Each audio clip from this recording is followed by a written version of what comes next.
うして血の匂いなんて分かったんですか？見るからに乾ききってるのに。俺はガキの頃から漁師の親父を手伝ってたからな。猟犬の嗅覚。Process of Elimination is an adventure strategy game following in the vein of Danganronpa. In short, you have several highly skilled detectives stuck together in closed-off rooms and areas, all attempting to survive and discover who is the killer in their midst. The game can be divided in two parts. The visual novel part, which involves reading a buttload of dialogue and introspection from our protagonist, and the strategic investigation gameplay, where you move around the crime scene and investigate evidence, collect clues, and order detectives to work together to quickly deduce the mysteries around the map. Like Danganronpa, you've got a mastermind-like killer setting up elaborate death traps, but with a few twists along the way to switch up the formula.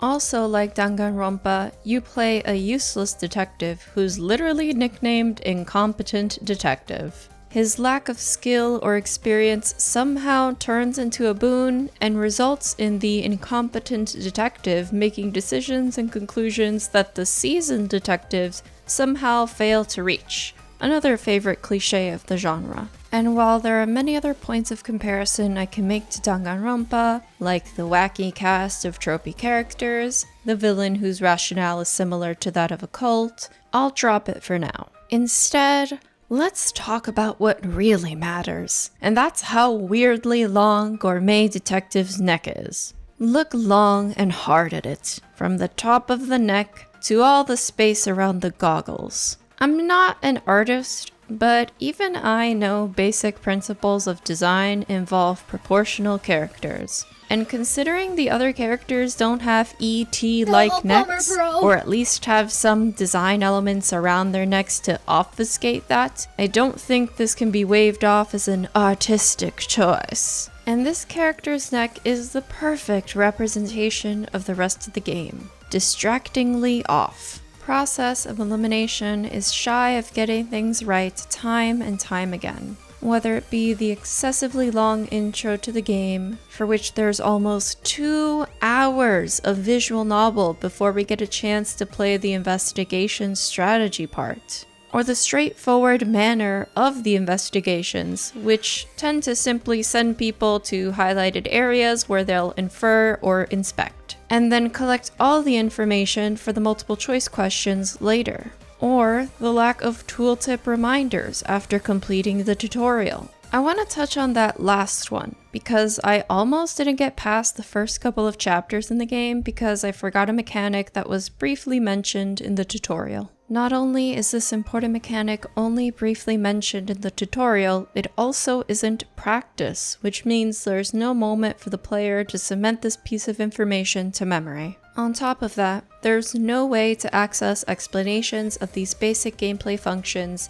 so if you forget like I did, you either give up or replay the tutorial. Thankfully, the game does have the option to quick save as well as skip dialogue and jump straight to the next choice made, but these options aren't taught to the player. I discovered them through random button pressing and a review of the controls. So twice now, we've got a lack of information causing issues for my gameplay experience. A big red flag for me. Because if I can't easily figure out how to play your game, I won't, and I suspect many players would do the same. I wish my critiques ended here, but there's more amiss with this title. Like the lack of balance between the strategic investigation sections and the visual novel sections, which is vastly in favor of the visual novel. Now, I love to read. Books, video games, research articles, I'm there. But the amount of tedious, lazy, and annoying writing I had to get through before the plot or the gameplay began was egregious.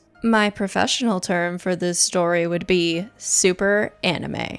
And by that, I mean every single character is a trope that spits out the same kind of lines over and over. Posh detective is gonna talk about how she's an upper class person. Rowdy detective is gonna talk about beating people and things up. And armor detective is gonna have the most annoying voice with insufferable Old English diction as he spouts about defending people. I'm aware this is common in the genre, but the writers could have done something to make the dialogue and writing less cringe. Like how the writers treat us like morons, explaining everything in excruciating detail. For example, here's a line, not exactly from the game, but pretty similar. Incompetent flashed a small smile, letting the others know he was still reeling with the trauma of the murder scene they'd just seen. So that was an example I came up with of a line that would show up in the game.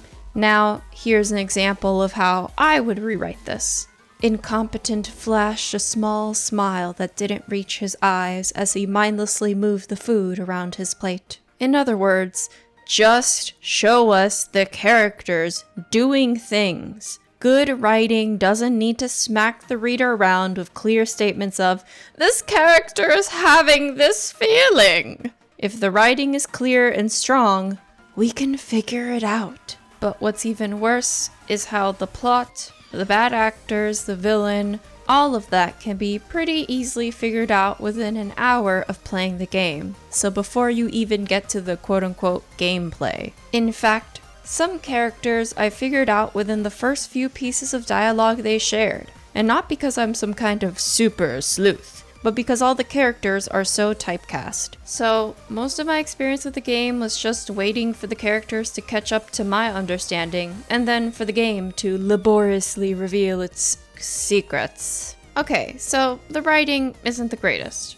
What about that strategic investigation gameplay? Like I mentioned earlier, there's not much of it at the start, but near the end of the game you get a lot of these investigation scenarios to work through. I did have some fun moving and ordering detectives around and piecing together evidence, but the investigation lacks any sort of complexity. You don't get to Sherlock Holmes it, who of course is referenced often within the game. You don't get to cross-examine statements or determine if evidence has been tampered with or any form of nuance. In fact, the killer in your midst never even tries to hide or destroy evidence from our hapless detective. So really, there's not much connecting of dots to be had. You'll get more challenge out of a Nancy Drew game than this detective-based indie. Got the wrong culprit?